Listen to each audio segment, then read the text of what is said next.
Found the serial number back here, 183990, which I believe confirms this is a 1954. Well, I'm really not sure where to start on this, but I got to start somewhere. So I'm going to pull the spark plugs out, get a scope down the cylinders, and we'll go from there.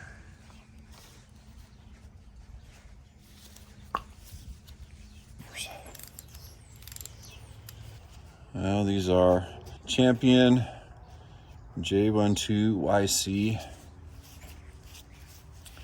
and yeah, they got some age to them.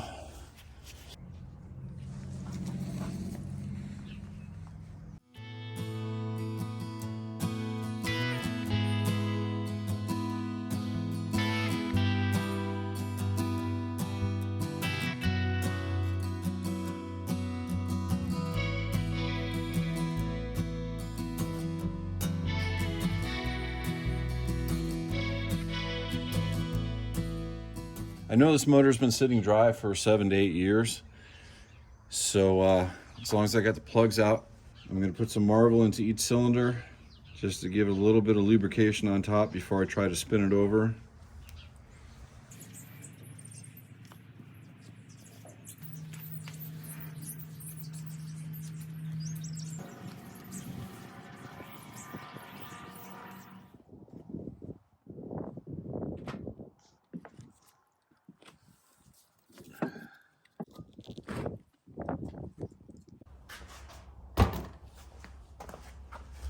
Let's look at this one first. I wonder if this is the original from the factory. I don't know. It's kind of got that look though, doesn't it? You can't read the maker's plate anymore. Right off the bat, I can see why this one was replaced. If you look right here at the end of each tooth, see all that missing material? The tooth is supposed to extend out to about there before it goes down. This starter has some age to it also, but it looks like this is a much newer Autolite MCL-6104 2F. I googled that part number from Autolite and it did come back as a 6-volt unit. Let's check out the Bendix. Yeah, it's a little stiff, but otherwise it looks like it's operating. And more importantly, the teeth are all still here. So as long as the motor is good, this will be the one I use. And we'll test that motor right now. I'm just gonna grab a ground on the back of the starter housing. I'll put positive right there where the nut was.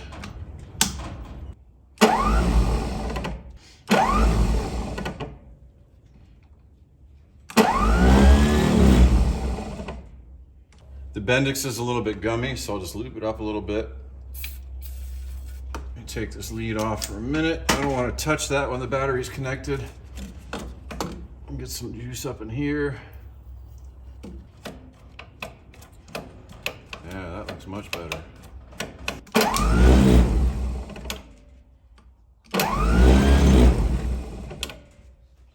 All right, that seems like a good starter.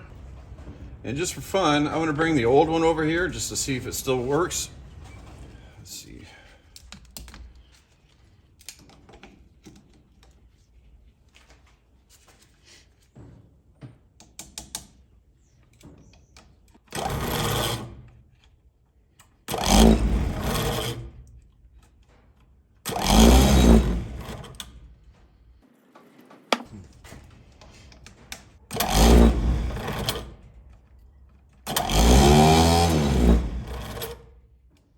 Now they know the motor's good, definitely keep this on the shelf in case we need it for parts. All right, let's take a look at this flywheel real quick.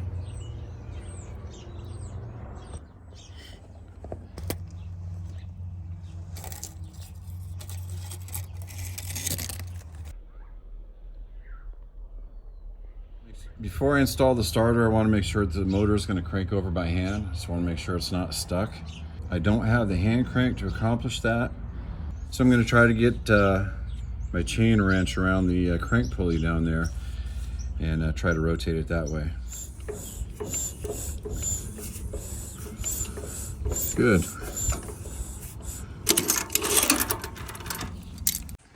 All right, got the belt back on. Before I go any further, I want to show you something on the side. So I am 99.9% sure that this cylinder is number 1, 2, 3, and 4, and the firing order is 1, 2, 4, 3. But look here, if you can see that hash mark, that's a 1. You move to the next cylinder, that's a 2. And the next cylinder has a 3. And the one closest to the radiator has a 4. So somebody went through there and intentionally marked them with a Sharpie, 1, 2, 3, and 4, but in the reverse order.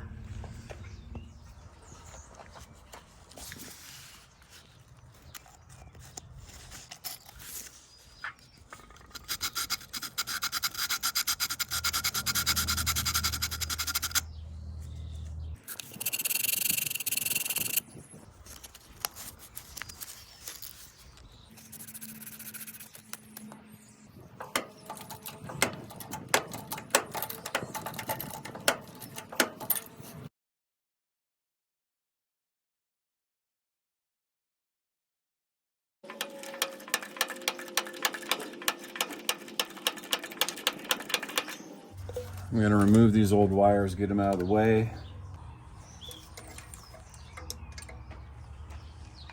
Okay, I'm going to install the starter. If no other reason, just to block that hole. The only thing that holds the starter in is there's a screw right here. It has a point on the end that fits inside a hole in the starter.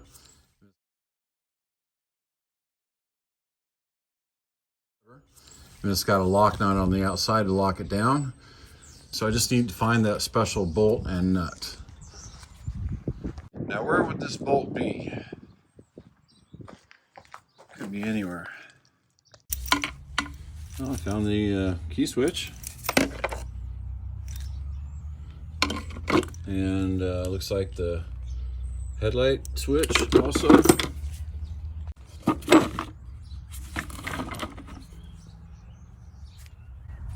I think that's it. Now let's go see if it fits.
So I borrowed the 6-volt battery from my Farmall Cub. And I've just got it sort of hot wired to the starter. I just want to see if the starter is going to bump the motor.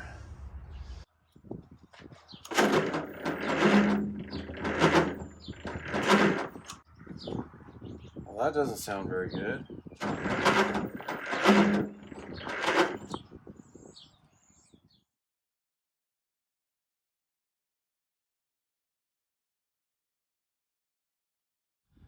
Well, evidently this starter motor is not as good as I thought it was. It did fine on the bench, but is really struggling under load here. It's just not cranking the motor fast enough. So I'm gonna have to address that before I move on. And as far as what electrical system to go with, you know, the original was positive ground 6-volt. I generally like to keep my equipment as original as possible. However, there are some cases where a 12-volt upgrade might be more prudent. This might be one of those cases. So at this point, I'm actually thinking about making the upgrade and converting to 12 volt. I just need a 12 volt battery, 12 volt coil, and rewire it, and maybe upgrade the old headlight bulbs. I don't know if these are 6 volt or 12 volt. So that's what I'm thinking about at this point. 12 volt battery, negative ground, using the brand new alternator the guy put on there.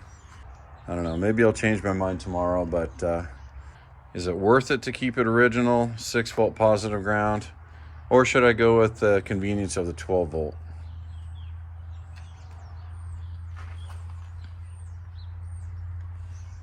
So the starter's cranking slowly. The first thing I'm going to do is replace the battery cable. This one has a bit of a crack in it, so I don't know, maybe there's some resistance in it, but get this replaced, get the starter off and cleaned up, and then we'll try it again.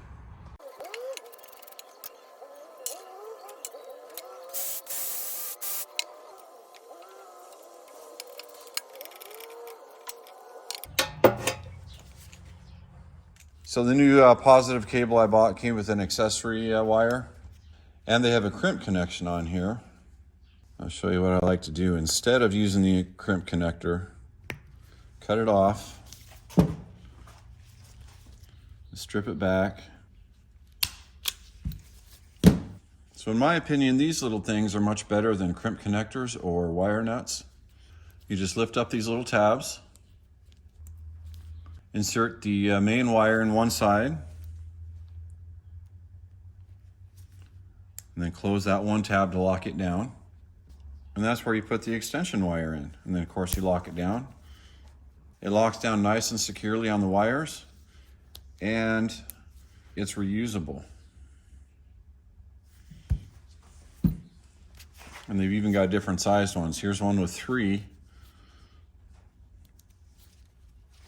They're really quite handy. They give you more options than just the standard crimp connector or the wire nuts or soldering. That must be the brand name. I've got the starter taken back off the tractor. I'm going to take this switch off and clean the contacts. Not sure if this is going to solve the problem or not, but it certainly can't hurt to try.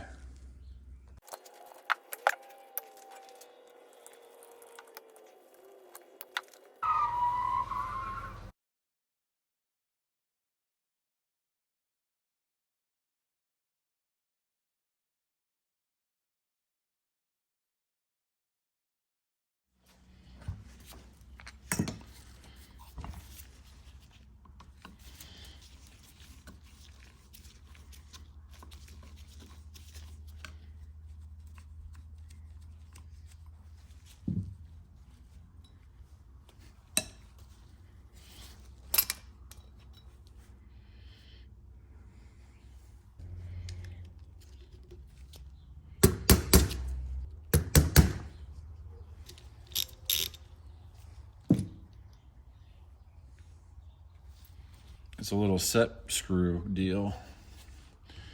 Okay, washer first, then the Bendix.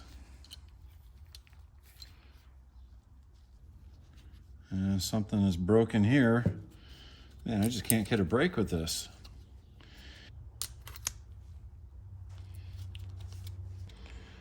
All right, so that was down in there like that. So I need to get the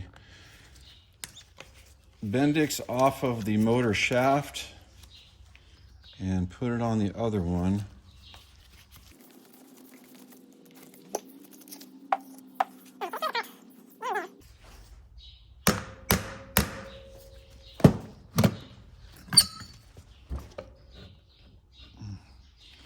This whole thing comes out. This is the bad motor. Yeah. That's pretty crusty. Serious rust and scale going on.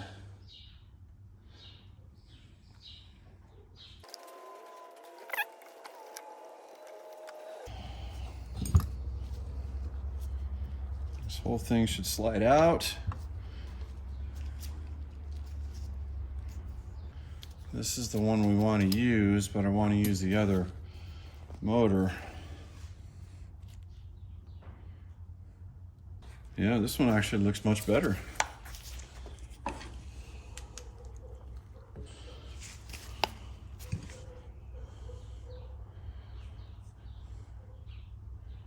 This is the old one, or the what I thought was the original one, and this is the what I thought was a newer one. Wow. Okay, let's see if I can get these swapped out.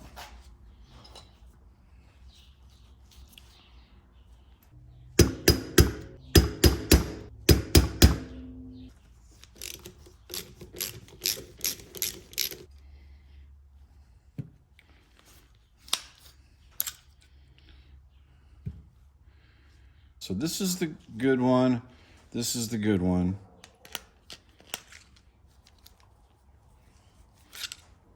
Oh, and this one also has a good piece in there that was broken on the other one. Okay, so that slides on and then over like that.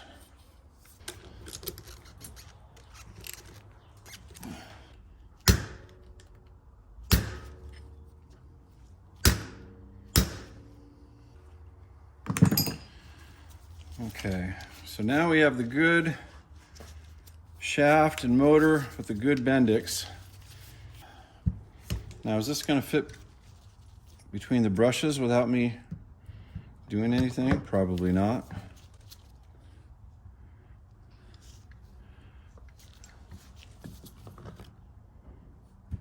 Nope. So those brushes down in there have to be pushed out of the way for the armature to slip down inside there. If you can see, they're on little springs. I've got them all sort of pulled back with tie wraps down there. Hopefully this will work, and then I can drop it in and cut the tie wraps off. Yeah, it's not gonna work. Did it go? Yeah, I think it worked. It did. Love it when a plan comes through.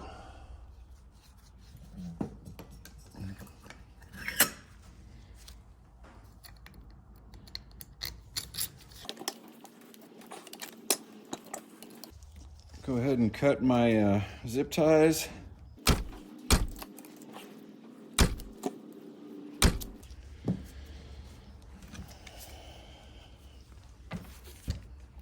So as long as we're going to this much effort, I'm going to take the switch off, clean the contacts, and then we'll test it on the bench and throw it on the tractor.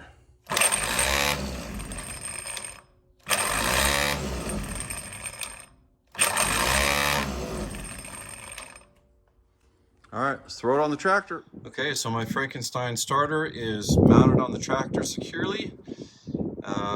I actually used the old dust strap from the other starter. I have my battery connected, my new battery cables, and got it connected to the starter right there.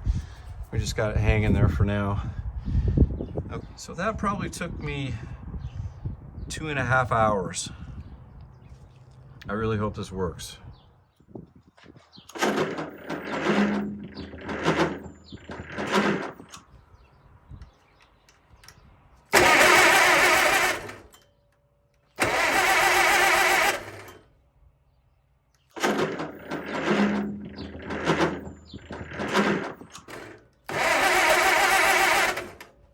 Well, I dodged a bullet there. I really hope that hangs in there and doesn't die on me, but the interior looks pretty good on it. Looks clean.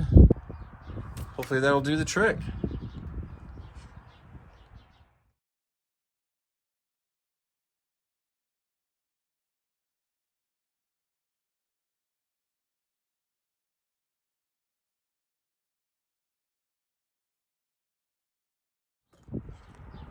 I did want to show you something else too.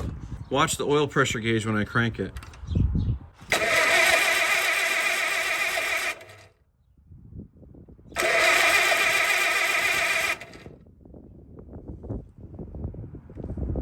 All right, I've got one more thing I want to try today before I sign off. I want to install this new coil. This is the old 6-volt coil, and I got a new 12-volt coil.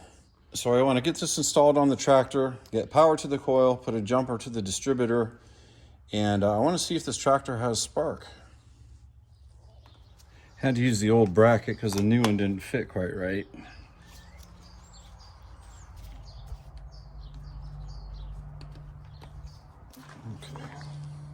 Power from the battery goes to the positive side of the coil.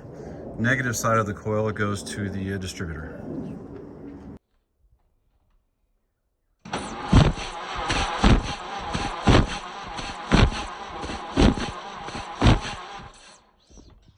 Well, after I cranked it over for a few times, I noticed we got some oil coming out of the hydraulic pump.